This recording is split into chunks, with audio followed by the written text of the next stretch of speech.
کندهار پوهنتون د افغانستان یو له هغه پرمختللي پوهنتونونو یادېږي چې دا مهال خورا ډېرې لاسته راوړنې لري.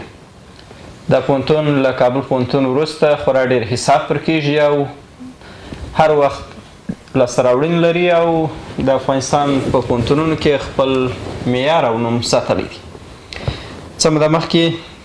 د طب پوهنځي لخوا د ماسټري پروګرام راپیل شو او دا د اوس تازه د ټیلی میډیسن مرکز هم په کدري روغتون کې فعاله شوی دی. موږ د نن خبرې خپرونه هم د کندهار پوهنتون د طب پوهنځي ته ځانګړې کړې ده او زموږ سره په خپرونه کې میلمه دی پوهاند ډاکټر صاحب عبدالواحد وثیق د طب پوهنځي استاد او د ماسټري پروګرام مسؤل. موږ به د کندهار پوهنتون د طب پوهنځي پر راتلونکو پلانونو او پرمختګونو باندې غږیږو. ستاسو ملتیا غواړو. پوهاند صاحب تاسو ته ښه راغلاست وایي. زه هم په خپل وار سره تاسو او ستاسو د ټلوېزیون ټولو لیدونکو او اورېدونکو ته خپل سلامونه تقدیموم او په لنډ ډول به غواړم چې د دغسې پروګرامونو په اړوند چې اوس په لنډ ډول د کندهار پوهنتون لاسته راوړنې په څنګ کې د طب پوهنځي په اړوند باندې د هغوی به لاسته راوړنې په ځانګړې توګه باندې دغه دوه عمده پروګرامونه چې د طب په پوهنځي کې دي چې یو د عامې روغتیا په برخه کې د ماسټري پروګرام دی او دوهم د په نوي په دې لږو وختونو کې د کادري روغتون کې د ټیلی میډیسن د مرکز فعالول دي. په دې اړوند غواړم چې ستاسو د ټلویزیون له لارې د خپلو ګرانو شهریانو او هغه څوک چې تاسو ټول پروګرامونه ویني د هغوی سره دغه خبرې شریکې کړم. بله ډېره مننه. ټیلی میډیسن مرکز کوم خدمات وړاندې کوي؟ باید یادونه وکړو چې د کندهار پوهنتون د کادري روغتون کې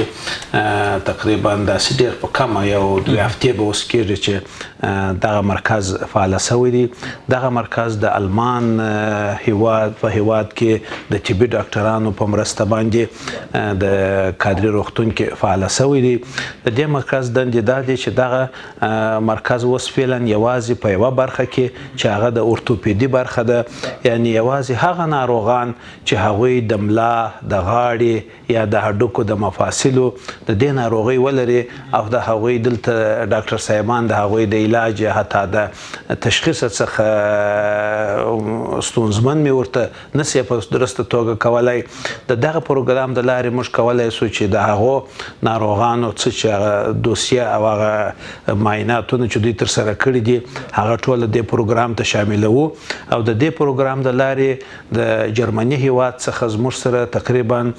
10 نفره پروفیسران د دې پروګرام لپاره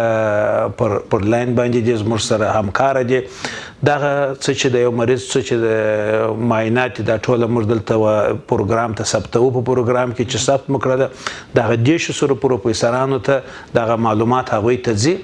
هغوی د دې پروګرام سره بلد دي، هغوی یې ګوري هغه د دې ناروغ معلومات او وروسته د ناروغ د تشخیص او حتی د درملنې په اړوند باندې څه چې مشورې لري دغه 10 سره د پروفیسران یې ټوله سره یو ځای کوي او بیا په یو ډول باندې هغه مشوره رااستوي چې دغه ناروغ یا باید عملیات سي یا مثلا و دغه دوا ته ضرورت لري، دغه دوا باید تر دغه وخته پورې وخوري او یا دغه فزیکي فعالیتونه دي چې دا باید اکسرسایزونه باید سرته ورسوي او یا دا دی چې مثلا یو شمیر نورو معایناتو ته چې دا ضرور وي هغه شریکوي چې دغه معایناتونه هم وسي تر څو چې هغه په درسته توګه باندې تشخیص کړل سي. چې د دې مرکز دندې دغه دي او دغه سهولتونه د دغسې ناروغانو لپاره دي چې خصوصا په لومړۍ برخه کې د دې مرکز فعالیت یوازې د اورتوپیدي او د عصبي جراحي په برخه کې فعالیت مخته بیایي او دغه موږ یوازې دغه ناروغان فعلا و دې پروګرام ته شاملوو او د پروګرام د لارې په مفت ډول باندې دوی ته هغه مشورې دوی کولی سي ترلاسه کړي. یعنې کدري روغتون اوس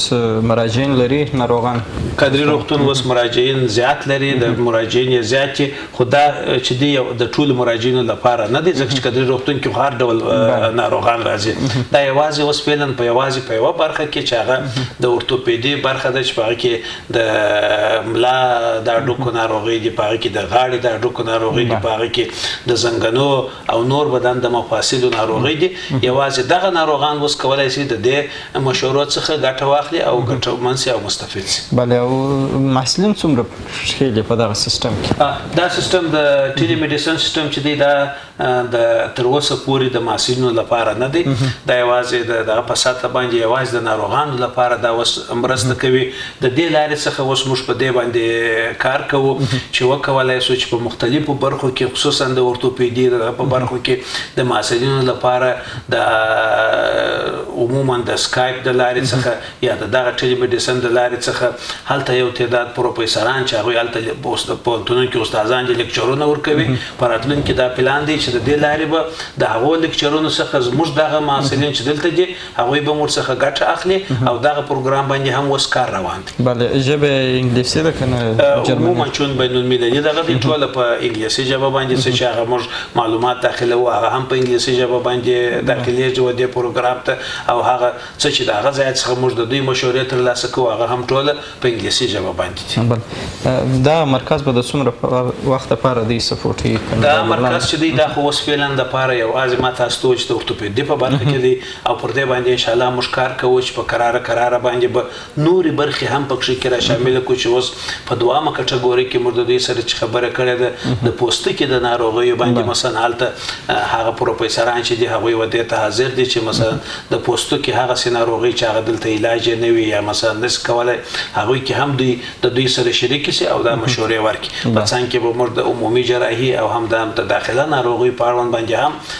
کرار به انشاءالله دا مرکز خپل فعالیتونه مخ ته بیایي د دې مرکز یو ښه والی دا دی هغه دا دی چې اکثرا زموږ ستاسې ناروغان چې هغوی دلته د علاج څخه نه شي ترسره کولی بیا ځي و دغه ته و ګاونډیو ممالکو ته او هلته حتی داسې ناروغان دي چې هغه په دوا باندې جوړیږي یا په اکسرسایز دې ته ضرورت لري ولې متاسفانه هلته تجارتي برخه ده په دې اړوند باندې ناروغانو ته د ناروغي داسې معرفي کړي چې یعنې نور نو تر ختم یې باید دستي عملیات وکړي نه په دې خاطر باندې د دغه د دې دپاره چې د دغه مخنیوی وسي او خلک اکثرا چې تللي دي عملیاتونه یې کړي دي چې دلته راغلي دي خدای نکرده اکثره فلج سوي دي یا داسې حالت دی چې هغه پخوانی حالت اوس غواړي هغه هم بیرته نه ورته ترلاسه کېږي نو د دې کبله څخه د دې مرکز به دغه همکاري وي چې د اروپا هغه مشهوره ډاکټر صاحبان چې هغه په دې اړه پروفیسوران په دې اړه باندې د هغوی نظرونه د ناروغۍ په هکله باندې وي او هغه به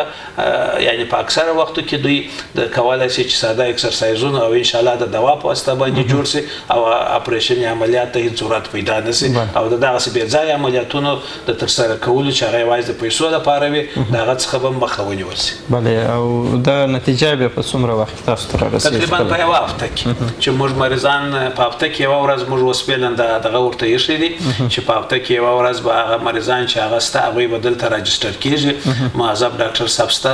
ډاکټر او نرس دی هغوی معاینه کوي ګوري او معاینه چې ټول هلته سیسټم ته رسوي او یوه هفته بعد بیا دغه د ناروغۍ په اړوند باندې هغه پروفیسوران چې هلته دي هغوی ټول خپل نظرونه رااستوي او بیا دغه د دغه سره اکثرا د ټلیفون دلته خو یو شمېر اوس دغه یو څه کم دي اکثرا د ایمیل د لارې څخه خو هغه څوک چې ایمیل ولري هغوی ته د ایمیل د لارې څخه بیا موږ دغه سهولتونه برابروو چې هغه څه چې مشوره د هغه د دوی سره شریکوو او که نه وي نو بیا د ټلیفون د لارې څخه دوی راغواړو او هغه د کاغذ د مشورې یا د پرنټ په شکل باندې ورکوو یا دوی سره شریکوو بله کندهاري روغتون دپاره نور څه پلانونه په نظر کې لرئ انشاءالله د کندهار پوهنتون د طب پوهنځي کندهاري روغتون به په کراره باندې مخ ته ځي او د دې دپاره اوس یو نوی تشکیل هم موږ جوړ کړی دی او هغه د وزارت سره شریک کړی دی امید لرو چې د وزارت د لارې څخه د دې کندهاري روغتون د وسعت یا پراخوالي لپاره چې په هغه کې د ستراتیژیک پلان موږ لرو د دې لپاره ستراتیژیک پلان کې د کندهاري روغتون لپاره یو ضرور دی یو تعمیر چې باید ولرو په دې خاطر باندې تاسو خبر یاست چې دغه فعلي کندهاري روغتون چې دی دا شپېته یا اویا کاله مخکې دا تعمیر جوړ شوی او هغه تعمیر هم دا یوه برخه چې د هغه سړک ته ډېره نږدې ده او پلان داسې دی چې حتی هغه به وخت چې دا سړک پراخه کېږي په هغه کې به ځي له منځه څخه نو لومړنی شی چې موږ په پلان کې دی هغه دا دی چې د وزارت سره موږ شریک کړی دی چې د روغتون دپاره به یو تعمیر جوړیږي او پر هغه سربیره به د 100 بسترو په حدودو کې به ډېر دغه ته روغتون ته تشکیل ورکول کېږي او هغه دی چې نورې برخې به هم په دې روغتون کې چې اوس 3 برخې موږ په دې دغه کې فعاله لرو زیاتې چې هغه یو د اطفالو برخه ده یو د داخلي او یو هم د جراحي برخه ده. پر دې سربیره باندې موږ غواړو چې د سترګې د پوستکي د ناروغیو او خصوصا د نسایي ولادي ناروغیو چې هغه زموږ تاسو په مملکت کې هغه هم زیاتې دي د هغوی لپاره هم د درملنې او د حتی په بعضې برخو کې د عملیاتونو د دې سرته رسولو امکانات هم برابر کړو. ډېره مننه. او لیلیا خو لرئ اوس که روغتون خو لیلیا چې ده هغه خو د روغتون پورې مربوطه نه ده پوهنځی باندې پوهنځی پورې لیلیا چې دی هغه په ټوله دغه کې عموما د په زیاتو مملکت په سطحه باندې اوس لیلیا اکثرا له منځه څخه تللي دي ځکه چې غټه ستونزه تاسو ته اوس معلومه ده چې د ځای موجودیت په اکثر دغه کې هغه ځای چې لیلیا ورته ورکول شوی د تدریس لپاره امکانات نه وي نو په دې کبله باندې د کندهار پوهنتون هم دا تصمیم اوس نیولی دی او اوس تقریبا د 1 کال راهیسې لیلیا په خپله په پوهنتون کې شتون نه لري هغه بدل عاشې په نامه باندې یو څه مقدار پیسې دي هغه ټول محصلین ته ورکول کېږي او محصلین به په ګډه په ښار کې یا په ګډه باندې یو اتاقونه یا یو سرای کرایه کړی او په هغه کې اوسېږي. ډېره مننه. او مخکې د ماسټري پروګرام تاسو پیل کړی و چې تاسو مسؤل هم یاست پروګرام کوم ځای ته رسېدلی؟ له نیکه مرغه څخه چې د کندهار پوهنتون لکه مخکې چې تاسو هم معرفي کړئ یو د هغه پوهنتون له جملې څخه دی اوس الحمدلله د افغانستان پوهنتونونو کې په لومړي قطار کې راځي او زیاتې لاسته راوړنې لري چې یوه لاسته راوړنه یې دغه د طب پوهنځي د ماسټري پروګرام دی. د کندهار پوهنتون د طب پوهنځي د ماسټري پروګرام د مملکت په سطحه باندې دوهم پروګرام دی چې پرته وروسته له کابل طبي پوهنتون څخه د نور مملکت په سطحه باندې لومړی د طب پوهنځي ده چې په دې کې فوق لیسانس یا فوق تخصص دغه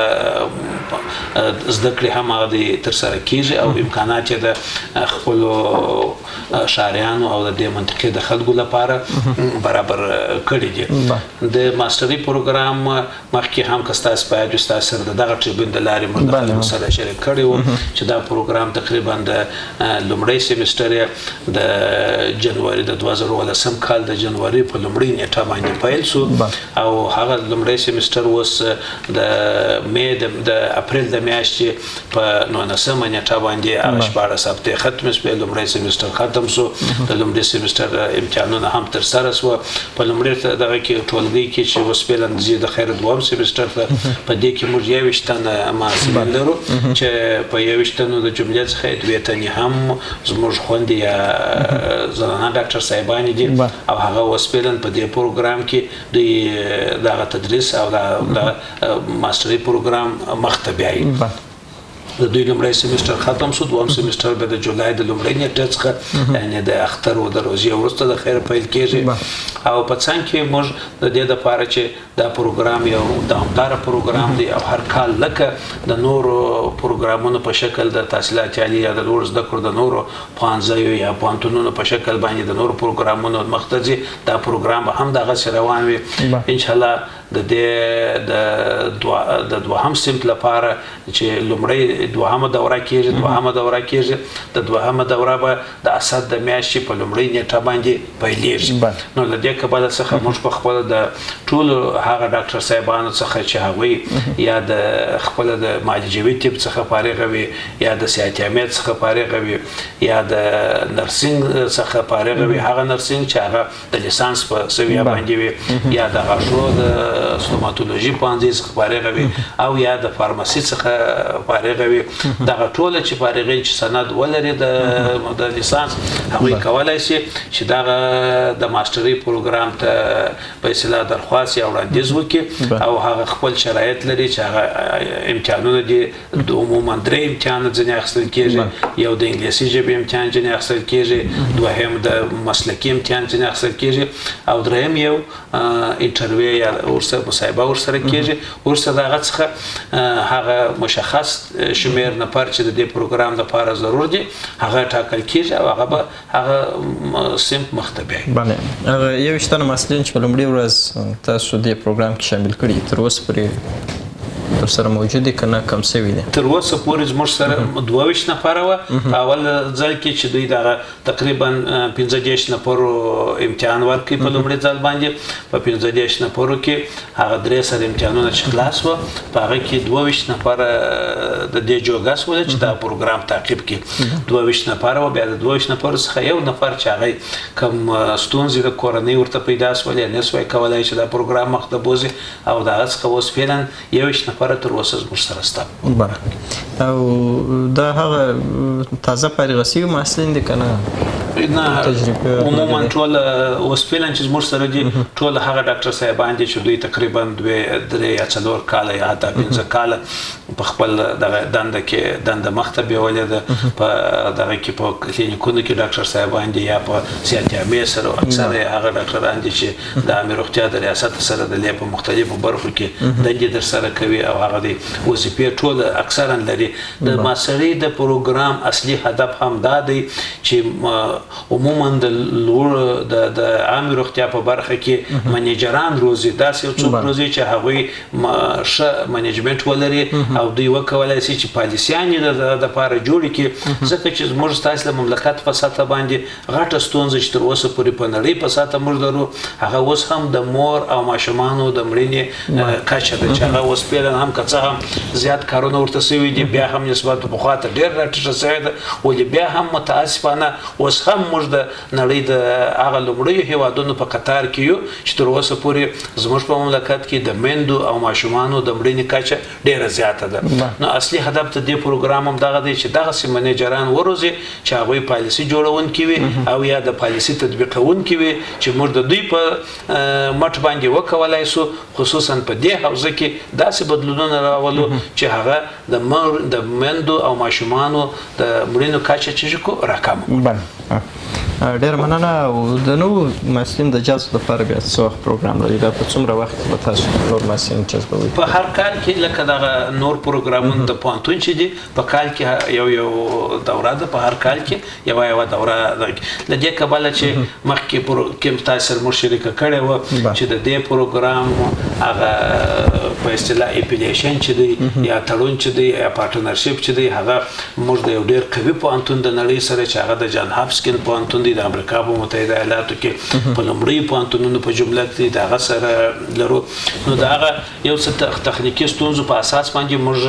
باید دا پروګرام تیر کال په سپټمبر میاشت کې شروع کړی وای، ولې هغه ستونزې موجودیت په اساس باندې دا وځنډېدی و جنوري میاشت ته. ولې د دې نه وروسته به د دې پروګرام لکه د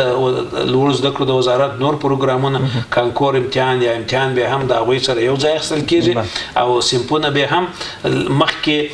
اوس چې ما تاسو ته وویل چې سږ کال دغه یو نوی بدلون راغلی دی چې مخکې به زموږ ټول مکتبونه او حتی زموږ دغه به پر 15مه د سنبله باندې شروع کېدل لوړ پروګرامونه، ولې اوس هغه یو میاشت رامخته سوي دي د اسد د لومړۍ نیټې څخه. نو دا پروګرام به هم دوامه دوره به هم د اسد د لومړۍ نیټې څخه سیم پیل کېږي. تاسو چې کوم هدف ځان ته ټاکلی و هغه ته رسېدلی یاست؟ د پروګرام په هماغه شکل پر مخ روان دي که نه ستونزې موجود دي؟ انشاءالله موږ هغه څه چې ځان ته ټاکلي وه خو کوښښ کوو چې زیات تر دې هم نور ترلاسه کړو. تر اوسه پورې موږ بیا هم د دغه سره موږ 2 استادان د پی ایچ ډي لپاره اوس هم استولي دي چې هغه د فرانسې په هیواد کې اوس هم درس وایي د پی ایچ ډي چې د هغه به راسي، هغوی به هم د دې پروګرام په هغې کې زیاته مرسته وکړي نه. او نور دا دی چې موږ د جان هاپکینز سره تر اوسه پورې تقریبا د هغوی سره د امریکایي استادانو سره په ګډه باندې تقریبا 15 ورکشاپونه تر اوسه پورې چې 2 په کابل کې او 3 په دوبۍ کې وه هغه مخته بیولې دي د استادانو د ظرفیتونو د علمي ظرفیتونو د لوړولو لپاره. او په 2019 کال کې زموږ پروګرام دا دی چې تقریبا 4 نورو برخو کې به موږ ورکشاپونه استادانو ته دوی دایروي. او دا ځل به دا د هند هیواد د جیپور په پوهنتون کې چې ډېر داسې پرمختللی پوهنتون دی او هغه هم د جان هاپکینز د پوهنتون یو برخه ده، هلته به دغه ټرینینګونه د استادانو لپاره دایریږي تر څو چې وکولی شو چې د استادان د دې پروګرام لپاره آماده شي. بله. او د دغه یوه سیمسټر دپاره بیا څومره فیس ورته ټاکلی دی تاسو؟ عموما د سیمسټر لپاره چې دی په اول ځل باندې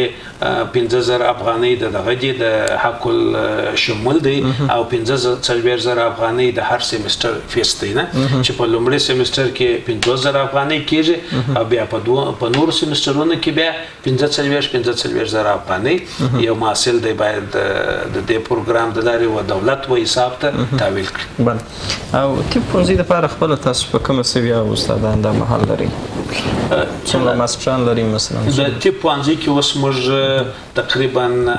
استادان چې لرو 80% استادان زموږ لا تر هغه هم زیات ټوله ماسټري لري د ماسټري استادان دي او یا د لوړو علمي رتبو استادان دي چې هغه یا پوهنوال دي یا پوهندوی دي او یا پوهان دي نه تر هغه په کښته کچه باندې زموږ استادان ډېر کم دي د لیسانس استادان ډېر کم لرو یوازې 2-3 نفره لرو چې هغوی هم د اوس فعلا و ماسټري ته کاندید شوي دي روان دي له خیره سره 2-3 نفره اوس فعلا زموږ یو نفر په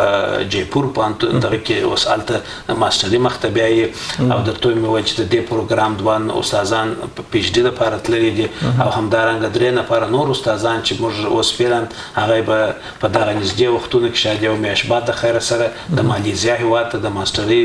د پروګرام د مخته بیولو لپاره ولاړ شي. بله او د ماسټري فارغین به بیا ستاسو سره د استادانو په شکل کار کوي که نه هر یو به ځي خپل شخصي هغه استادان اصلا د دې پروګرام مخکې ما درته وویل چې د دې پروګرام هدف هم دا دی چې د کار زمینه او هغه ته برابره کړي چې علمي ظرفیت د دوی دومره لوړ شي چې دوی په هر ځای کې وکولی شي کار پیدا کړي په اسانه ډول باندې. ولې د نیکه مرغه دا زموږ د افیلي دوره چې ده دا د کار په اړوند باندې هېڅ ستونزه نه لري په دې چې دوی ټوله اوس فعلا هم دوی دغه لري. زموږ پروګرام چې دی بعد له وخته دی بعد له 4 بجو څخه یې موږ شروع کوو تر 6 یا 7 بجو پورې دوی خپل درس وایي نو ټوله هغه کار چې دی هغوی ټوله اوس ټوله کار لري داسې نه بیکاره داسې محصل زموږ سره اوس نشته چې دی اوس فعلا رسمي دنده ونه لري نه. ولې زموږ هدف دا دی چې په راتلونکي کې موږ دغسې وروځو چې هغوی دغه پروګرام د دوی د وړتیا زیاته کړي او دوی وکولی شي چې په اسانه باندې په یو ځای کې وظیفه یا دنده ترسره کړی شي او د هغه وړتیا ولري او هر ځای دغه سند چې دی د هر ځای ته دوی ورمخته کړي هلته به انشاءالله په هر ځای کې دوی ته د کار زمینه مساعده شي. او دغه یوویشتمه چې تاسو اوس دلته درس په جریان کې دا یوازې د کندهار دی که نه د نورو ولایتو اکثره یا یوازې د کندهار نه د نورو ولایتو دا هم شته خو زیات یې هغه څوک چې د نورو ولایتو دي مګر دلته په مختلفو ادارو کې لکه WHO یا مثلا یونسیف یا نورې صحي انجوګانې چې دي د هغوی سره اوس فعلا دندې ترسره کوي او فعلا د دوی سره یعنې یوازې د کندهار د ولایت نه دي او دا پروګرام هم یوازې د کندهار ولایت لپاره نه د ټول مملکت لپاره دی. موږ د لوړ زده کړو وزارت د ویب سایټ د لارې څخه هم دا اعلانوو هر څوک کولی شي چې دې پروګرام ته په اصطلاح وړاندیز وکړي اپلای وکړي او په دې پروګرام کې برخه واخلي. او آینده دپاره به د دې نورو څانګو کې هم تاسو ماسټري پیلوئ که نه هم یوازې همدغه یو عام روغتیا په برخه کې اوس فعلا خو دغه په اصطلاح هغه ظرفیت یا کپاسیټي زموږ سره شته موږ په عامې روغتیا په برخه کې او انشاءالله په آینده کې موږ داسې پلان لرو چې موږ وکولی شو چې د طب پوهنځي په چوکاټ کې اوس موږ 2 پوهنځي لرو یو معالجوي طب دی یو ستوماتولوژي یا د غاښو طب دا دواړې لرو او زموږ پلان دا دی چې په راتلونکي کې به موږ یوه یا 2 پوهنځي نور اضافه کوو چې هغه کې به یو دغه د عامې روغتیا پوهنځي هم په پلان کې لرو د نرسنګ هم لرو چې مثلا څوک د نرسنګ عالي نرسنګ فارغه کېږي هغه بیا کولی شي چې د لیسانس په کچه باندې د نرسنګ او بل د فارمسي دغه ټولې په پلان کې لرو چې د انډر ګراجویټ په سطح باندې وي او انشاءالله امید لرو چې موږ وکولی شو چې دغه ماسټري د پروګرام کچه نوره لوړه کړو او د پی ایچ ډي تر کچې پورې موږ دلته د تحصیل زمینه مساعده کړی شو. ډېره مننه. پوهاند صاحب د وروستۍ پوښتنې په توګه د نرسنګ او قابلګۍ د فارغین لپاره اوس طب پوهنځي څه کوي دغه محصلین جذبوي که نه د دې لپاره پروګرام نه داسې خاص دغه نشته هغوی کولی شي چې ټوله د کانکور د لارې څخه دوی ځکه چې کانکور امتحان چې دی و پوهنتونونو ته په اصطلاح د داخلېدو لومړنۍ دغه چې دی کانکور ازموینه ده نه دوی ټوله کولی شي د کانکور ازموینې مخکې هغه اختصاصي ازموینې وې اوس هغه نشته هغه له منځه څخه تللي دي عمومي کانکور ازموینه کې به دوی برخه اخلي او د عمومي کانکور ازموینې د لارې څخه به دوی پوهنتون ته لاره مومي دا چې دوی طب پوهنځي ته هغه د دوی په وړتیا پورې اړه لري چې طب پوهنځي ته کامیابه کېدلی شي که نه شي ولې د عمومي کانکور پرته کوم بله لاره نشته چې دغه پوهنتون ته خصوصا طب پوهنځي ته شامل شي. دوی به نو بیا کوم کال ته شاملیږي؟ په هر کال کې دوی کولی شي چې دوی امتحان ورکړي د دې تېرې زده کړې ورته حساب په هغه کال کې دغه کېږي نه ځکه یو د دغه اصول پر اساس باندې دوی به په هغه لومړۍ ټولګۍ ته دغه کېږي. اوس نوی کریکولم چې د طب پوهنځي جوړ شوی دی نوی کریکولم داسې دی چې مخکې موږ یو سیم د پی سی بي په نامه درلودی هغه سیم اوس له منځه څخه تللی دی د پی سی بي سیم له منځه څخه تللی دی د لومړۍ ټولګۍ څخه پیلېږي بیا تر پنځم ټولګۍ پورې به وي او هغه د سټاج دوره تقریبا زموږ تاسو په حساب نیم کال یا یو سیمستر بل اضافه شوی ده چې پخوا د سټاج دوره 2 سیمستره وه اوس هغه 3 سیمستره ته لوړه شوې ده او عمومي پروګرام چې دی هغه یو سیمستر عموما کم شوی دی چې 12 سیمستره اوس 11 ته راټیټ شوی. ډېر مننه. د کندهار د ملي ټلوېزیون ډېر درنو لیدونکو زموږ د نن خبرې خپرونه همدومره وه. د کندهار پوهنتون د طب پوهنځي استاد او د ماسټري پروګرام د مسؤل پوهاند ډاکټر عبدالواحد وسیق څخه بیا هم مننه چې خپرونې ته حاضر شو. تر بیا پورې د الله په امان ښه وخت په مخ کې ولرئ.